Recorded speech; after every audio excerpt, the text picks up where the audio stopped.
Okay, hello guys. I'm gonna bring you some more replays from MLG, the MLG tournament that was just played, and we have in the top right we have RootDrewbie. This is Drewbie from the team Root Gaming, as you can tell by his tag that says Root.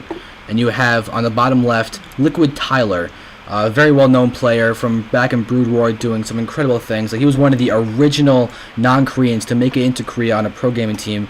I believe he played for Estro, the Starcraft 1 pro team Estro.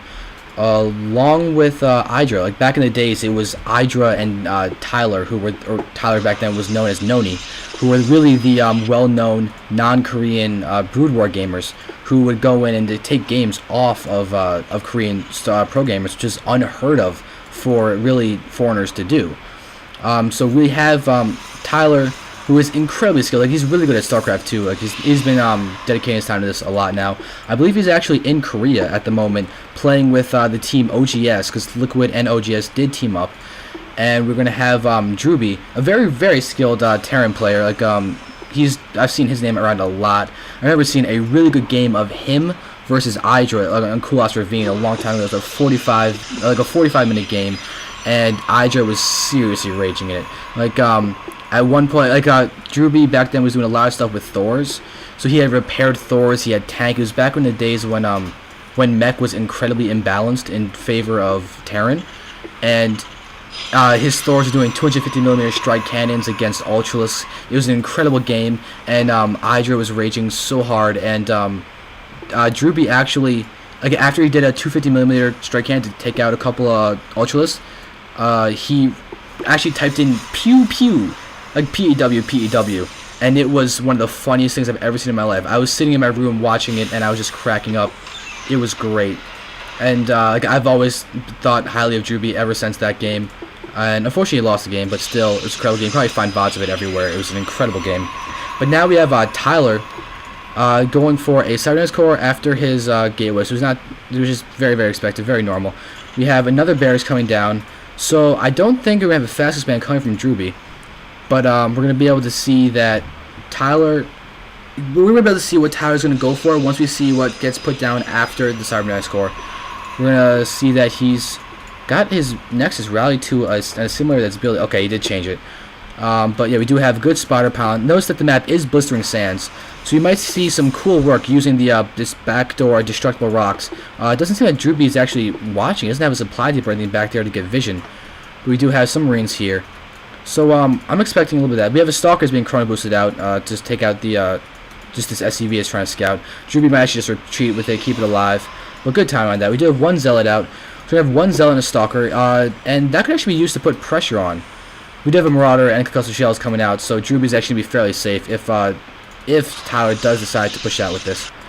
But a little more about Tyler is the fact that he's actually won the TSL, the Teamliquid Star League, which is the largest non-Korean StarCraft 1 tournament there is, and he's won it, which is incredibly impressive.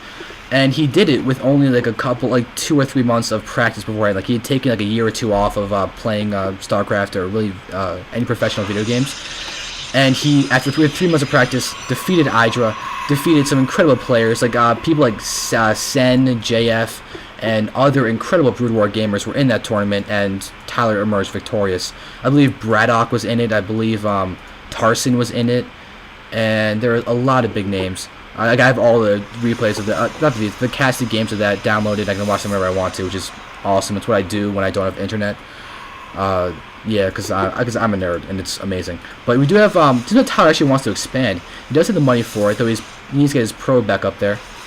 But yeah, he has got 400 minerals.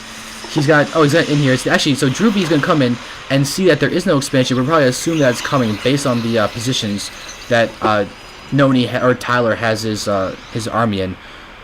Although his probe's going over there.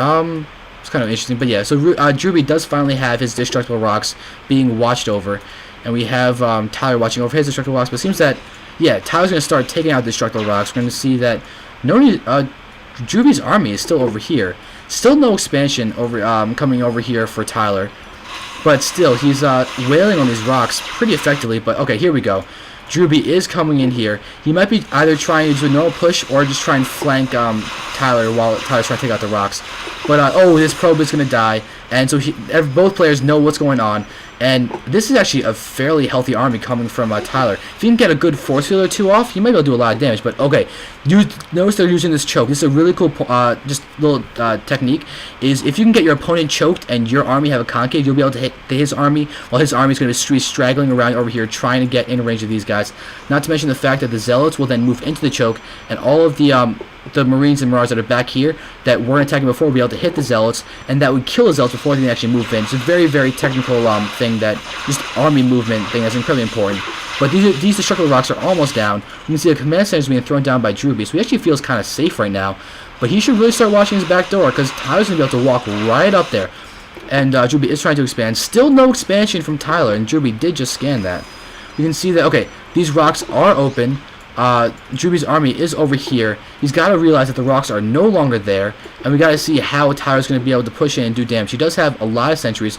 Tyler's very good with his force fields. He's got enough energy for at least 8 force fields here, so that's a lot of damage he can do with the Zealots once he can enclose the gap. He still has his proxies pylon. He's got another sentry out. You can see that the Nexus finally gets thrown down over here. And let's just see what's going to go on. We have another sentry coming in. So Tyler is really going for this sentry play. He's going to move in, and he's going to be able to take out this supply depot. So now Drewbie has no more vision. Tyler's going to pull back. He doesn't want to get caught in the choke by Drewbie, but Drewbie's just going to hang around here, around his main stuff with his army. And Tyler's actually just going to pull back. I guess he just wanted to put enough pressure on just to make sure they can get his expansion up safely. And it seems like that's actually going to be working. So right now, Drewbie's got his an SCV here. Just follow the line of where it's going. It's going to go for the watchtower and then go into the natural.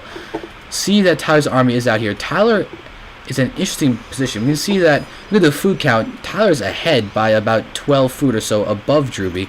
And Drewbie's just playing very defensively. Tyler's really been aggressive in the beginning, but he actually hasn't attacked. So he's taken almost no losses, and neither has Drewbie. If you look at the units lost tab, you can see that Drewbie's lost 3 units, and Tyler's only lost 1, and that unit was a probe.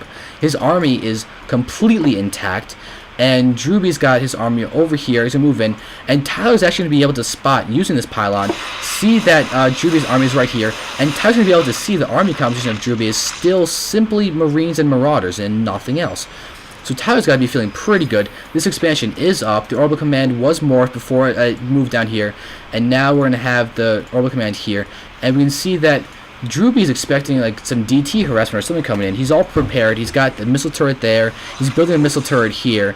But here we have NoNy moving in, or not NoNy, Tyler. I'm sorry. He was called NoNy in Brood War, or NoNy. Like he called his own name.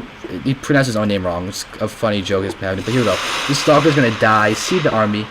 It's kind of an expensive scout to send a Stalker that costs a lot of money. I mean, 125 minerals and 50 gas is like an expensive scout versus a probe that's only 50 minerals. But we'll see that.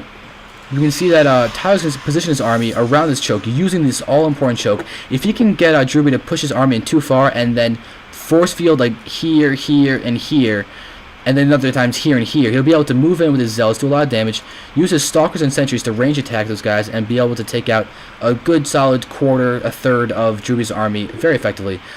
But this is a very large Marine Marauder count. They're going to be able to do a ton of damage, especially with the fact that if these Sentries get misused, Tyler will have a big hole to dig out of.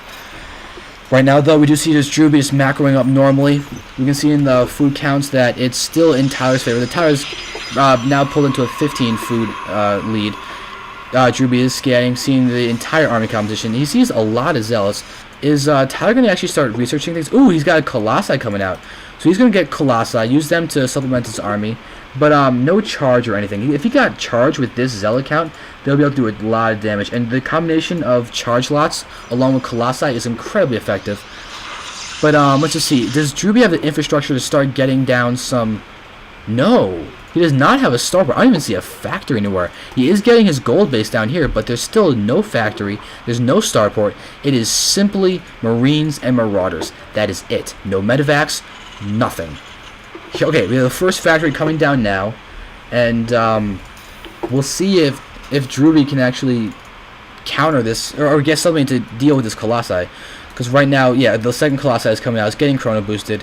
Extended Thermal Lance is coming down, and Tyler's actually getting close to being mined out. He's got about 300, 400 minerals in every single mineral patch here. With his natural, he's got a lot more, like 1,200, 1,300 around. So he's going to be he has his natural for a long time, but DrewDrewbie is going to get his economy flying once this gold actually comes up. So let's see that Tyler, it does have an observer over here seeing everything that's going on, but this army count is huge. Like, look at this, so many guys here. Like, they got almost they got 48 units in this army. I don't know, the split is mostly Marines, but still, there's a lot of enough Marauders here to prevent concussive. Wow, he's got it's closer than 3. Look at this.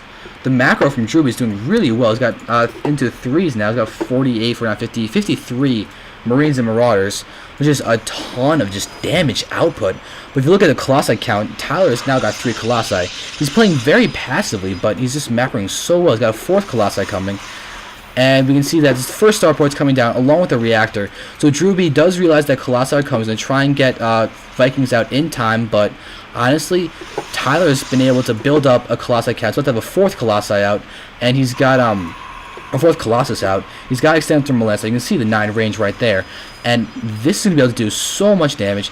He's got enough Stalkers that he's going to be able to take out Vikings if he macros correctly. But here we go, Tyler is moving out. He's got a huge army, 4 Colossi. DrewDrewbie's going to have a hard time defending this, especially without any medevac or Viking support. But we're going to see force fields are going to be incredibly key. Okay, so now this attack has been seen, and so DrewDrewbie's going to start positioning his army around this choke, try and make sure that he can have as many of his guys attack as possible. He's going to scan, see the army here. Tyler's now going to start moving in, but there we go. Look at the force fields, doing a really good job of setting up the army, but the Zealots are going to be able to get taken out by all these guys in the back, but still, the Colossi are going to be able to do a lot of damage.